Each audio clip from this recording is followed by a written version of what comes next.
ಆತ್ಮೀಯ ವಿದ್ಯಾರ್ಥಿಗಳೇ, Kannada class room ಚಾನಲ್ಗೆ ಸ್ವಾಗತ. ಇವತ್ತಿನ ವಿಡಿಯೋದಲ್ಲಿ 8ನೇ ತರಗತಿ ಗಣಿತ ಅಧ್ಯಾಯ 4 ಚತುರ್ಭುಜಗಳು. ಈ ಅಧ್ಯಾಯದಲ್ಲಿ ಬರುವಂತ ಪುಟ ಸಂಖ್ಯೆ 108ರಲ್ಲಿ ಇರುವಂತ ವಿಷಯ ಚತುರ್ಭುಜಗಳೊಂದಿಗೆ ಆಟವಾಡೋದು, ಜಿಯೋ ಬೋರ್ಡ್ ಆಕ್ಟಿವಿಟಿ ಅಥವಾ ಚಟುವಟಿಕೆಯ ಬಗ್ಗೆ ಕಲಿಯೋಣ. ಇಲ್ಲಿ ನೀವೊಂದು ಚಿತ್ರವನ್ನ ಕಾಣಬಹುದು. ಇದನ್ನ ನಾವು ಜಿಯೋ ಬೋರ್ಡ್ ಅಂತ ಹೇಳ್ತೇವೆ ಅಥವಾ ಕನ್ನಡದಲ್ಲಿ ಜ್ಯಾಮಿತಿ ಹಲಗೆ ಅಂತ ಹೇಳ್ತೇವೆ. ಸೊ ಇಲ್ಲಿ ನಾವು ಏನ್ ಮಾಡಬೇಕು ಅಂತ ಹೇಳಿ ನೋಡೋಣ. ಜಿಯೋ ಬೋರ್ಡ್ ಮತ್ತು ಕೆಲವು ರಬ್ಬರ್ ಬ್ಯಾಂಡ್ಗಳನ್ನ ನಾವು ತೆಗೆದುಕೊಳ್ಬೇಕು. ಹಾಗೆ ನಿಮ್ಮ ಬಳಿ ಇರುವ ಅಥವಾ ಇಲ್ಲದಿದ್ದರೆ ಪುಸ್ತಕದ ಕೊನೆಯಲ್ಲಿ ನೀಡಲಾದ ಡಾಟ್ ಗ್ರಿಡ್ ಪೇಪರ್ಗಳನ್ನ ಈ ಚಟುವಟಿಕೆಗೆ ಬಳಸಬಹುದು. ಸೊ ನೀವಿಲ್ಲಿ ಡಾಟ್ಗಳನ್ನ ತೆಗೆದುಕೊಳ್ಬೇಕಾಗ್ತದೆ. ಒಂದು ವೇಳೆ ನಿಮ್ಮಲ್ಲಿ ಜಿಯೋ ಬೋರ್ಡ್ ಇಲ್ಲದಿದ್ದರೆ ಒಂದು ಪೇಪರ್ ಅನ್ನು ತೆಗೆದುಕೊಂಡು ಅದರಲ್ಲಿ ಡಾಟ್ಗಳನ್ನು ಹಾಕಿ ಇಡಬೇಕು, 1 ಸೆಂಟಿಮೀಟರ್ಗೆ ಅನುಗುಣವಾಗಿ. ನಂತರ 2 ರಬ್ಬರ್ ಬ್ಯಾಂಡ್ಗಳನ್ನು ಪರಸ್ಪರ ಲಂಬವಾಗಿ ಇರಿಸಿ ಸಮಾನ ಉದ್ದದ ಕರ್ಣಗಳನ್ನು ರೂಪಿಸಿ ಅಂತ ಕೊಟ್ಟಿದ್ದಾರೆ. ಸೊ ಈ ರೀತಿಯಲ್ಲಿ ನೀವಿಲ್ಲಿ ಕಾಣಬಹುದು. ಸೊ ಇಲ್ಲಿ ಒಂದು ರಬ್ಬರ್ ಬ್ಯಾಂಡ್ ಅನ್ನ ಇಡಬೇಕು, ಹಾಗೆ ಇಲ್ಲಿ ಒಂದು ರಬ್ಬರ್ ಬ್ಯಾಂಡ್ ಅನ್ನ ಇಡಬೇಕು. ಸೊ ಇಲ್ಲಿ 2 ರಬ್ಬರ್ ಬ್ಯಾಂಡ್ಗಳು ಕೂಡ ಒಂದೇ ರೀತಿಯ ಅಳತೆಯನ್ನ ಹೊಂದಿದೆ. ನಂತರ ನಾವೇನ್ ಮಾಡಬೇಕು, ಇದರ ತುದಿಗಳನ್ನ ಜೋಡಿಸ್ತಾ ಹೋಗ್ಬೇಕು. ಅಂದ್ರೆ ಇಲ್ಲಿ ಇದನ್ನ ಜೋಡಿಸ್ತೇನೆ, ನಂತರ ಇಲ್ಲಿರುವಂತ ಈ ತುದಿಯನ್ನ ಜೋಡಿಸ್ತೇನೆ, ಈ ತುದಿಯನ್ನ ಜೋಡಿಸ್ತಾ ಇದ್ದೇನೆ, ಹಾಗೆ ಈ ತುದಿಯನ್ನ ಜೋಡಿಸ್ತಾ ಇದ್ದೇನೆ.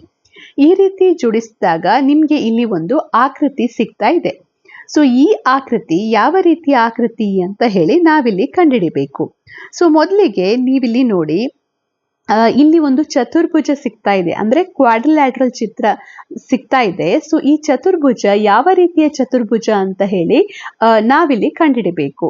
ಸೊ ಮೊದಲನೇದಾಗಿ ಇಲ್ಲಿ ಈ ಚಿತ್ರವನ್ನ ಗಮನಿಸಿದ್ರೆ ಇಲ್ಲಿರುವಂತ ಎಲ್ಲಾ ಬಾಹುಗಳು ಏನಾಗಿದೆ, ಎಲ್ಲಾ ಬಾಹುಗಳು ಸಮವಾಗಿದೆ. ಈ ಬಾಹು ಸಮವಾಗಿದೆ, ಇದು ಕೂಡ ಸಮವಾಗಿದೆ, ಇದು ಕೂಡ ಸಮವಾಗಿದೆ. ಸೊ ಎಲ್ಲಾ ಬಾಹುಗಳು ಸಮವಾಗಿದೆ ಮೊದಲಿಗೆ. ನಂತರ ನೀವು ಯಾವ ರೀತಿಯ ಗುಣಲಕ್ಷಣವನ್ನ ಇಲ್ಲಿ ನೋಡ್ತೀರಾ, ಎಲ್ಲಾ ಬಾಹುಗಳು ಸಮವಾಗಿರುವಂಥದ್ದು. ಅದರ ಜೊತೆಗೆ ಕರ್ಣಗಳ ಬಗ್ಗೆ ಏನು ಹೇಳ್ತೀರಾ?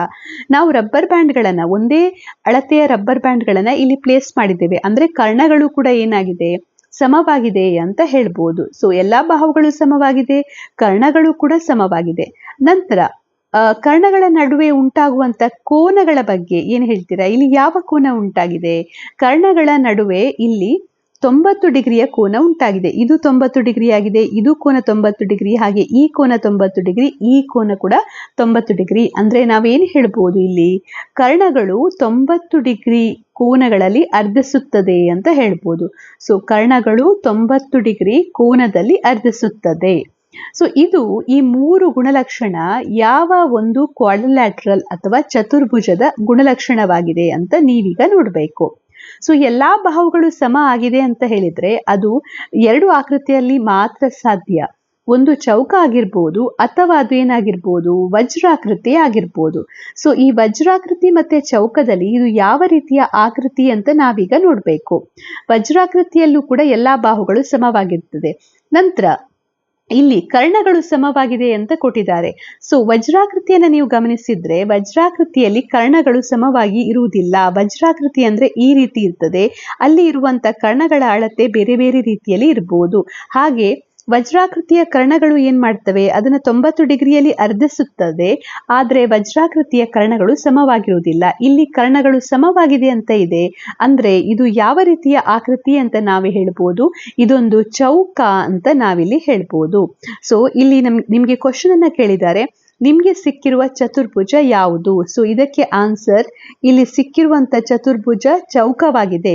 ಸೊ ಉತ್ತರವನ್ನ ಸಮರ್ಥಿಸಿ ಅಂತ ಹೇಳಿದ್ದಾರೆ. ಅದಕ್ಕೆ ನೀವು ಇಲ್ಲಿ ಬರೀಬಹುದು, ಇಲ್ಲಿರುವಂತ ಚಿತ್ರದಲ್ಲಿ ಎಲ್ಲಾ ಬಾಹುಗಳು ಸಮವಾಗಿದೆ, ಕರ್ಣಗಳು ಸಮವಾಗಿದೆ, ಹಾಗೆ ಕರ್ಣಗಳು 90 ಡಿಗ್ರಿ ಕೋನದಲ್ಲಿ ಅರ್ಧಿಸುತ್ತದೆ. ಇದು ಚೌಕದ ಗುಣಲಕ್ಷಣವಾಗಿದೆ, ಹಾಗಾಗಿ ಈ ಆಕೃತಿ ಚೌಕವಾಗಿದೆ ಅಂತ ಬರೀಬಹುದು. ನಂತರ ಒಂದು ಕರ್ಣವನ್ನ ಅದರ 2 ಬದಿಗಳಲ್ಲಿ 2 ಸೆಂಟಿಮೀಟರ್ ವಿಸ್ತರಿಸಿ ಅಂತ ಹೇಳಿದ್ದಾರೆ. ಸೊ ನೆಕ್ಸ್ಟ್ ನಾವೇನ್ ಮಾಡ್ಬೇಕು, ಇಲ್ಲಿ ಇದರ ಅಳತೆಯನ್ನ ಇನ್ನೂ ಕೂಡ 2 ಸೆಂಟಿಮೀಟರ್ ವಿಸ್ತರಿಸಬೇಕು. ಸೊ ಈಗ ಇಲ್ಲಿ ನಾವು ರಬ್ಬರ್ ಬ್ಯಾಂಡ್ಗಳನ್ನ ಈ ರೀತಿ ಪ್ಲೇಸ್ ಮಾಡಿದ್ದೇವೆ. ನೆಕ್ಸ್ಟ್ ನಾವು ಇದು ಒಂದು ರಬ್ಬರ್ ಬ್ಯಾಂಡ್, ಹಾಗೆ ಇದು ಒಂದು ರಬ್ಬರ್ ಬ್ಯಾಂಡ್. ನೆಕ್ಸ್ಟ್ ನಾವು ಮಾಡ್ಲಿಕ್ಕೆ ಇರುವಂತದ್ದು ಏನು ಅಂದ್ರೆ, ಯಾವುದಾದ್ರೂ ಒಂದು ಕರ್ಣವನ್ನ ತೆಗೆದುಕೊಂಡು ಅದರ ಎರಡೂ ಬದಿಗಳಲ್ಲಿ 2 ಸೆಂಟಿಮೀಟರ್ ನಾವು ಹೆಚ್ಚು ಮಾಡಬೇಕು. ಸೊ ಇಲ್ಲಿ ಈ ಕರ್ಣವನ್ನ ತೆಗೆದುಕೊಂಡು 2 ಸೆಂಟಿಮೀಟರ್ ಹೆಚ್ಚು ಮಾಡ್ತೇನೆ. ಹಾಗೆ ಈ ಕರ್ಣವನ್ನ ತೆಗೆದುಕೊಂಡು ಈ ರೀತಿಯಲ್ಲಿ 2 ಸೆಂಟಿಮೀಟರ್ ಹೆಚ್ಚು ಮಾಡ್ತೇನೆ. ಸೊ ಹೆಚ್ಚು ಮಾಡಿದಾಗ ನಮ್ಗೆ ಇಲ್ಲಿ ಯಾವ ರೀತಿಯ ಆಕೃತಿ ಸಿಗ್ತದೆ ಅಂತ ಹೇಳಿ ನಾವು ಕಂಡುಹಿಡಿಬೇಕು. ಸೊ ಇಲ್ಲಿ 2 ಸೆಂಟಿಮೀಟರ್ ಹಾಗೆ ಇಲ್ಲಿ 2 ಸೆಂಟಿಮೀಟರ್ ಹೆಚ್ಚು ಮಾಡಿದ್ದೇನೆ. ಮಾಡಿದ ನಂತರ ನೀವೇನ್ ಮಾಡಬೇಕು, ಈ ಆಕೃತಿಯ ತುದಿಗಳನ್ನ ಜೋಡಿಸ್ತಾ ಬನ್ನಿ. ಸೊ ಇದನ್ನ ಜೋಡಿಸ್ತಾ ಇದ್ದೇನೆ. ಇದಕ್ಕೆ ಈ ರೀತಿಯಲ್ಲಿ ಎಲ್ಲವನ್ನ ಜೋಡಿಸಿ. ಸೊ ಈಗ ನಿಮ್ಗೆ ಸಿಗುವಂತ ಆಕೃತಿ ಯಾವ ರೀತಿಯ ಆಕೃತಿಯಾಗಿದೆ ಅಂತ ನೀವೀಗ ಇಲ್ಲಿ ಹೇಳ್ಬೇಕು. ಸೊ ಮೊದಲಿಗೆ 2 ಸೈಡ್ಗಳನ್ನ ನಾವು ಜೋಡಿಸಿದ್ದೇವೆ ಅಂದ್ರೆ ಇಲ್ಲಿ ಏನ್ ಹೇಳ್ಬೋದು, ಇಲ್ಲಿ ಕರ್ಣಗಳು ಸಮವಾಗಿಲ್ಲ ಅಂತ ಹೇಳ್ಬೋದು. ಈಗ ಇದು ಒಂದು ಕರ್ಣ ಅಂತ ನಾವು ತೆಗೆದುಕೊಂಡಿದ್ದೇವೆ. ಈ ಇನ್ನೊಂದು ಕರ್ಣವನ್ನ ನಾವು ಎಕ್ಸ್ಟೆಂಡ್ ಮಾಡಿದ್ದೇವೆ ಅಂದ್ರೆ ಸ್ವಲ್ಪ ಮುಂದಕ್ಕೆ ತೆಗೆದುಕೊಂಡು ಹೋಗಿದ್ದೇವೆ, 2 ಸೆಂಟಿಮೀಟರ್ ವಿಸ್ತರಿಸಿದ್ದೇವೆ. ಹಾಗಾಗಿ ಇಲ್ಲಿ ಇರುವಂತ ಮೊದಲ ಗುಣಲಕ್ಷಣದಲ್ಲಿ ಏನಾಗಿದೆ, ಕರ್ಣಗಳು ಸಮವಾಗಿಲ್ಲ ಅಂತ ನಾವಿಲ್ಲಿ ಹೇಳ್ಬೋದು. ಸೊ ಕರ್ಣಗಳು ಇಲ್ಲಿ ಸಮವಾಗಿಲ್ಲ. ನಂತರ ನೀವು ಇಲ್ಲಿ ಬಾಹುಗಳನ್ನ ನೋಡಿ, ಎಲ್ಲಾ ಬಾಹುಗಳು ಏನಾಗಿದೆ, ಒಂದಕ್ಕೊಂದು ಸಮವಾಗಿದೆ ಅಂದ್ರೆ ಎಲ್ಲಾ ಬಾಹುಗಳು ಸಮವಾಗಿದೆ. ಸೊ ಎಲ್ಲಾ ಬಾಹುಗಳು ಸಮವಾಗಿದೆ, ಅದನ್ನ ಬರೆಯುವ, ಎಲ್ಲಾ ಬಾಹುಗಳು ಸಮವಾಗಿದೆ. ನಂತರ ಕರ್ಣಗಳ ನಡುವೆ ಇರುವಂತ ಕೋನವನ್ನ ಗಮನಿಸಿ. ಕರ್ಣಗಳ ನಡುವೆ ಇರುವಂತ ಕೋನ ಏನಾಗಿದೆ, ಈ ಕೋನ ಇದೆಲ್ಲವೂ ಏನಾಗಿದೆ, ಇದೆಲ್ಲವೂ ಕೂಡ 90 ಡಿಗ್ರಿ ಆಗಿದೆ. ಅಂದ್ರೆ ನಾವು ಹೇಳ್ಬೋದು ಕರ್ಣಗಳು ಏನ್ ಮಾಡ್ತಾ ಇದೆ, ಕರ್ಣಗಳು 90 ಡಿಗ್ರಿ ಕೋನದಲ್ಲಿ ಅರ್ಧಿಸ್ತಾ ಇದೆ ಅಂತ ಹೇಳ್ಬೋದು.